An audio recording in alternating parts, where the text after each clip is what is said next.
యోహాను అనే నేను ఈ సంగతులను విన్నవాడను, చూచినవాడను. నేను విని చూచినప్పుడు వాటిని నాకు చూపుతున్న దూత పాదముల ఎదుట నమస్కారము చేయడానికి సాగిలపడగా అతడన్నాడు, వద్దు సుమి, నేను నీతోనూ ప్రవక్తలైన నీ సహోదరులతోనూ ఈ గ్రంథమందున్న వాక్యములను గైకొనే వారితోనూ సహదాసుడను. దేవునికే నమస్కారము చెయ్యి. మరియు అతడు నాతో అన్నాడు, ఈ గ్రంథమందున్న ప్రవచన వాక్యములకు ముద్ర వేయవద్దు. కాలము సమీపమై ఉన్నది. అన్యాయము చేసేవాడు ఇంకనూ అన్యాయమే చెయ్యనియ్యి. అపవిత్రుడైన వాడు ఇంకనూ అపవిత్రుడుగానే ఉండనియ్యి. నీతిమంతుడు ఇంకా నీతిమంతుడుగానే ఉండనియ్యి. పరిశుద్ధుడు ఇంకనూ పరిశుద్ధుడుగానే ఉండనియ్యి. ఇదిగో త్వరగా వస్తున్నాను. వాని క్రియ చొప్పున ప్రతివానికి ఇవ్వటానికి నేను సిద్ధపరచిన జీతము నా వద్ద ఉన్నది. నేను అల్ఫాను ఒమేగాను, మొదటివాడను కడపటివాడను, ఆది అంతము అయి ఉన్నాను.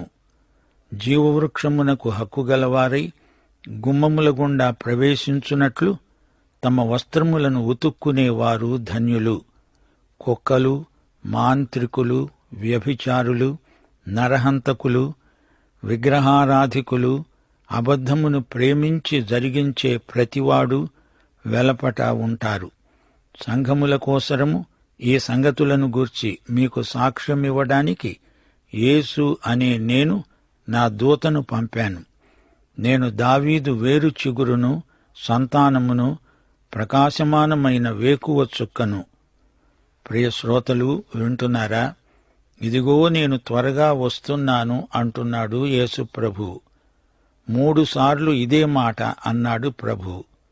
ఆయన శీఘ్రముగా వస్తాను అంటూ 12వ వచనంలో 20వ వచనంలో కూడా అన్నాడు.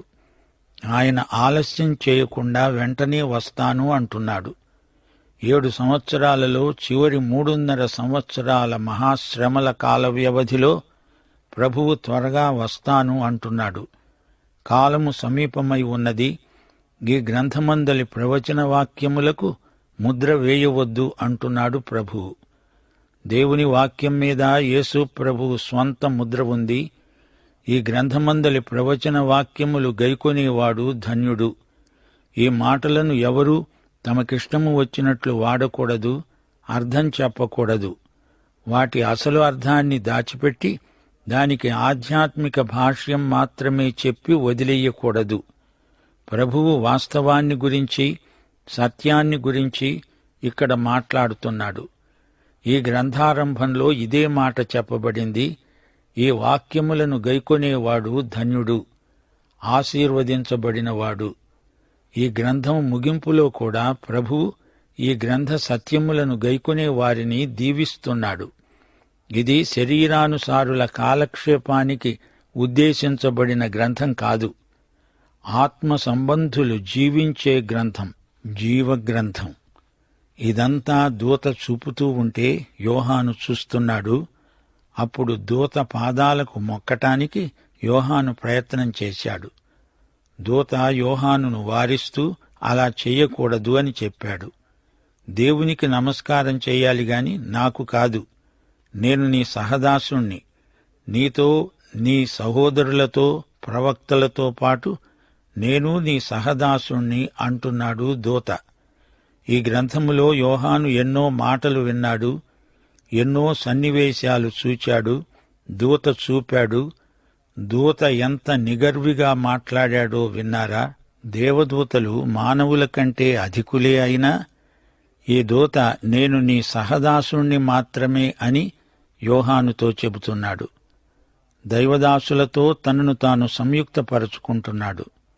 దేవుని మాటలు మానవులకు అందించే వార్తావహుడను నేను అంటున్నాడు. ఆరాధన దేవునికే చెందాలి, దేవదూతలకు కాదు, మానవులకు కాదు. ప్రకటన గ్రంథంలో యేసు ప్రభువే కేంద్రమందున్నాడు. ఆయన యందు లక్ష్యముంచండి. ఈ గ్రంథమందలి మాటలపై ముద్ర వేయొద్దు అంటున్నాడేమిటి? దానియేలు ప్రవచన వాక్యములపై ముద్ర వేయాలన్నాడు దేవుడు. ఎందుకనగా వాటి నెరవేర్పునకు ఎంతో కాలం పడుతుంది. దానియేలు గ్రంథం 12వ అధ్యాయం 4వ వచనం. శ్రోతలు, ఇంకా మనము దానియేలు గ్రంథమందలి 70వ వారానికి రాలేదు. యోహాను కాలం నాటికి ఇంకా నెరవేర్పు దిశగానే ప్రవచనం నడిచింది. ప్రకటన గ్రంథం 2-3 అధ్యాయాల నెరవేర్పు కాలంలో మనమున్నాము. అన్యాయస్థుడు అన్యాయస్థుడుగానే ఉండిపోతాడు. అపవిత్రుడు అదే స్థితిలో ఉండిపోతాడు. నీతిమంతుడు నీతిమంతుడుగానే ఉండిపోతాడు. పరిశుద్ధుడు పరిశుద్ధుడుగానే ఉండిపోతాడు. 20వ అధ్యాయంలోని ధవళ సింహాసనపు తీర్పు కంటే ఇది మరీ తీవ్రమనిపిస్తోంది. వ్యక్తుల స్థితి మార్పుకు అవకాశమే ఉండదు. పాపి యొక్క స్థితి నిత్యత్వమందు స్థిరపడిపోతుంది. అనగా పాపి మరీ ఎక్కువగా పాపం చేసి మరీ ఘోర పాపి అవుతాడు. వారి పాపం పెరిగి పెరిగి మరీ తీవ్రతరమవుతుంది, తరగదు, పెరుగుతుంది. అలాగే నీతిమంతుల నీతి, పరిశుద్ధుల పరిశుద్ధత పెరుగుతూనే ఉంటాయి. 1000 ఏండ్ల పాలనా కాలంలో కూడా మంచితనం వృద్ధి అవుతూనే ఉంటుంది, క్షీణించదు. దేవుని జ్ఞానమందు పరలోకంలో అనంతమైన అభివృద్ధి. ఈ తలంపే మనలను ఉద్రేకభరితులను చేస్తుంది. దేవుని సంఘము ఆయన కార్యక్రమాన్ని ఎరిగి ఉండాలి. ప్రభువే స్వయంగా పలికిన మాట ఇది. ఇదిగో నేను త్వరగా వస్తున్నాను. ఈ వాగ్దానం ప్రతి విశ్వాసికి ఎంతో ఆదరణ గొలుపుతుంది, ఆనందం కలిగిస్తుంది, నిరీక్షణను రేకెత్తిస్తుంది. విశ్వాసులకు ఆయన వ్యక్తిగతంగా బహుమానాలిస్తాడు. అది సంఘము ఎత్తబడినప్పుడు మధ్యాకాశంలో జరిగే సన్మాన మహోత్సవం. ఆ తరువాత 1000 ఏండ్ల పాలనలో ప్రభువు రాజ్య సంస్థాపనార్థమై వచ్చినప్పుడు ఇశ్రాయేలు ప్రజకు, రక్షితులైన అన్య ప్రజలకు కూడా ప్రభువు బహుమానాలిస్తాడు. పౌలు ఫిలిప్పీ పత్రిక 3వ అధ్యాయం 10-14 వరకు అంటున్నాడు, ఏ విధము చేతనైనను మృతులలో నుండి నాకు పునరుత్థానము కలుగవలెనని ఆయన మరణ విషయములో సమానానుభవము కలవాడనై ఆయనను ఆయన పునరుత్థాన బలమును ఎరుగు నిమిత్తము ఆయన శ్రమలలో పాలివాడనవటము ఎట్టిదో ఎరుగు నిమిత్తము సమస్తమును నష్టపరుచుకొని వాటిని పెంటతో సమానముగా ఎంచుకుంటున్నాను. ఇదివరకే నేను గెలిచానని అయినా, ఇదివరకే సంపూర్ణ సిద్ధి పొందానని అయినా నేను అనుకోవడం లేదు గాని, నేను దేని నిమిత్తము క్రీస్తు యేసు చేత పట్టబడ్డానో దానిని పట్టుకోవాలని పరిగెత్తుతున్నాను. సహోదరులారా, నేనిదివరకే పట్టుకొని ఉన్నానని తలంచుకొనను. అయితే ఒకటి చేస్తున్నాను, వెనక ఉన్నవి మరచి ముందున్న వాటి కొరకై వేగిరపడుతూ క్రీస్తు యేసునందు దేవుని ఉన్నత పిలుపునకు కలిగే బహుమానమును పొందాలని గురి వద్దకే పరిగెత్తుతున్నాను. యేసు ప్రభువు తన దేవత్వమును మరోసారి పునరుద్ఘాటిస్తున్నాడు. నేనే అల్ఫాను ఒమేగాను, ఆది అంతము, మొదటివాడను కడపటివాడను. ప్రకటన గ్రంథం మొదట్లో, ఇక్కడ చివర్లో అదే మాట ప్రభువు పలికాడు. యేసు రక్తంతో కడగబడిన విశ్వాసులకే అధికారమున్నది. వారు నిరభ్యంతరంగా ఆ వృక్ష ఫలాలు భుజించగలరు. వారికే పరిశుద్ధ పట్టణములోనికి ప్రవేశమున్నది. ఎఫెసీ పత్రిక 1వ అధ్యాయం 7-12 వచనం వరకు పౌలు కూడా ఇదే మాట అంటున్నాడు. దేవుని కృపామహదైశ్వర్యమును బట్టి ఆ ప్రియునియందు ఆయన రక్తము వలన మనకు విమోచనము, అనగా మన అపరాధములకు క్షమాపణ మనకు కలిగి ఉన్నది. కాలము సంపూర్ణమైనప్పుడు జరగవలసిన ఏర్పాటును బట్టి ఆయన తన దయాసంకల్పము చొప్పున తన చిత్తమును గూర్చిన మర్మమును మనకు తెలియజేసి, మనకు సంపూర్ణమైన జ్ఞాన వివేచన కలగడానికి ఆ కృపను మన ఎడల విస్తరింపచేశాడు. ఈ సంకల్పమును బట్టి ఆయన పరలోకములో ఉన్నవే కాని, భూమి మీద ఉన్నవే కాని సమస్తమును క్రీస్తునందు ఏకముగా సమకూర్చవలెనని తనలో తాను నిర్ణయించుకున్నాడు. మరియు క్రీస్తునందు ముందుగా నిరీక్షించిన మనము తన మహిమకు కీర్తి కలుగచేయవలెనని దేవుడు తన చిత్తప్రకారమైన సంకల్పమును బట్టి మనలను ముందుగా నిర్ణయించి ఆయన యందు స్వాస్థ్యముగా ఏర్పరిచాడు. ఆయన చిత్తానుసారముగా చేసిన నిర్ణయము చొప్పున సమస్త కార్యములను జరిగిస్తున్నాడు. కుక్కలకు ఆ పట్టణములోకి ప్రవేశముండదు, అనగా కుక్కలు నిషిద్ధమైనవి, అన్యులు అపవిత్రులని, వారు కుక్కలతో సమానమని అలనాటి యూదుల భావన. ఫిలిప్పీ పత్రిక 3వ అధ్యాయం 2వ వచనంలో కుక్కల విషయమై జాగ్రత్తగా ఉండండి అని పౌలు హెచ్చరించాడు. అనగా వారు యూద మతాచారవాదులు. కుక్క తన వాంతికి మరలినట్లు అని పేతురు అన్నాడంటే కుక్క ఎంత అసహ్యకరమైనదో మనము గుర్తించగలము. ద్వితీయోపదేశకాండం 23వ అధ్యాయం 18వ వచనం. పడుపు సొమ్మునే కాని కుక్క విలువనే కాని మొక్కుబడిగా నీ దేవుడైన యెహోవా ఇంటికి తేకూడదు. ఏలయనగా ఆ రెండునూ యెహోవాకు హేయమైనవి. కుక్క విలువ అంటే అవినీతి ద్వారా ఆర్జించిన పైకము అని అర్థం. అబద్ధాన్ని చెప్పడమే కాదు, దాన్ని జీవించేవారున్నారు. అలాంటి నీచ ప్రవర్తన గలవారికి పరిశుద్ధ పట్టణములోనికి ప్రవేశముండదు. కీర్తనలు 101, 7వ వచనం. మోసము చేసేవాడు నా ఇంట నివసింపరాదు, అబద్ధములాడేవాడు నా కన్నుల ఎదుట నిలువడు. ప్రభువు మరోసారి హెచ్చరిక చేస్తూ అంటున్నాడు, ఇదిగో నేను త్వరగా వస్తున్నాను. సంఘముల కోసరము ఈ సంగతులను గూర్చి మీకు సాక్ష్యమివ్వడానికి యేసు అనే నేను నా దూతను పంపాను. యేసు అనే నేను, యేసు అంటే రక్షకుడు. ఆయన మానవుడై మానవతను ధరించిన దేవుడు గనుక యేసు అనే పేరు ఆయనకుంది.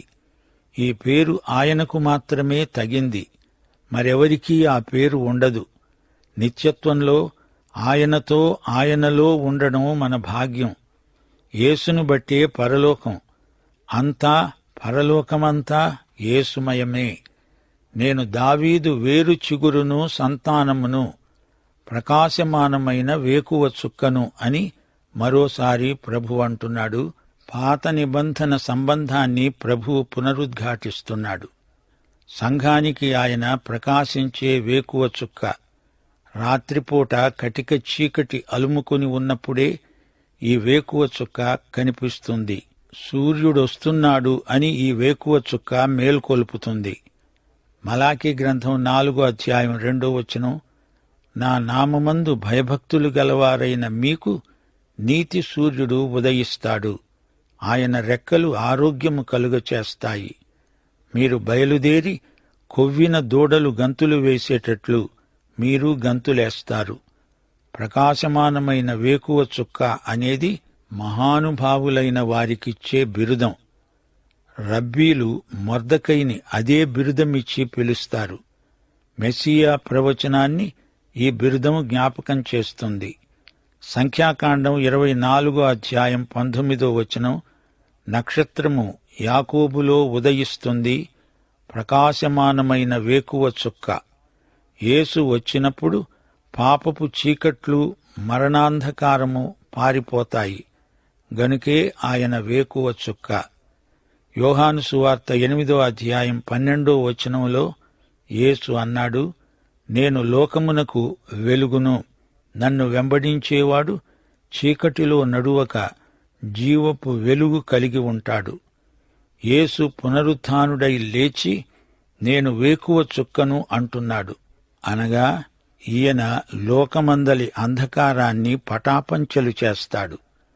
ప్రకటన గ్రంథం 2వ అధ్యాయం 26వ వచనంలో తుయతైర సంఘముతో ప్రభు అన్నాడు, నేను వచ్చే వరకు మీకు కలిగి ఉన్న దానిని గట్టిగా పట్టుకోండి. నా క్రియలను జాగ్రత్తగా చేసేవానికి వేకువ చుక్కనిస్తాను. ప్రియ శ్రోతలు వింటున్నారా? దావీదు వేరు చిగురు సంతానము అయిన యేసే ప్రకాశమానమైన వేకువ చుక్క. యెషయా 11వ అధ్యాయం 10వ వచనం. ఆ దినమున ప్రజలకు ధ్వజముగా నిలిచే యెషయి వేరు చిగురునొద్ద జనములు విచారణ చేస్తారు. దేవునికి స్తోత్రం. పాఠం ఇంతటితో సమాప్తం.